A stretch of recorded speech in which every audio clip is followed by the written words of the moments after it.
Typically, newborns tend to sleep about 12 hours out of the 24. We wish it were in big chunks, but it is not.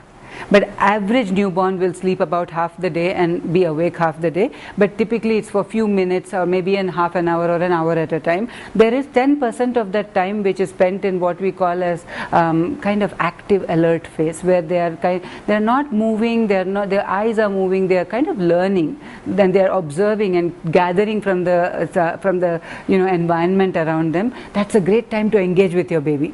If when that baby is like that, hardly moving and looking and kind of just doing this, and you pick up the baby and you started to imitate and put your tongue out every 10 seconds, the baby will mimic you. That's how amazingly smart they are. Newborns can do that. Okay. Now the purpose of it is not for you to say, I'm going to train my baby to mimic me. That's not the purpose. The purpose is to kind of enjoy that and create that, yes, I have eye to eye contact, and remember, babies can see only this much, almost the distance from the breast to the face. That's how breastfeeding also becomes a time of learning and kind of calming down and looking at your baby, and baby looking at your face as well. So ideal sleep, there is nothing, but that's about average.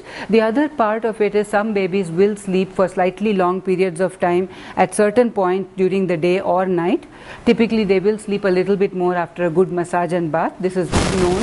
Most of the babies will. There are a few babies who escape that rule as well, but most of them will sleep a little bit after a massage and bath. And that's pretty much what we think when the baby cries. It wakes up and the other important thing, I think, again in conjunction with breastfeeding a little bit, is that babies cry and they remain awake more at night, because their nighttime content of your breast milk is much higher in fat and protein.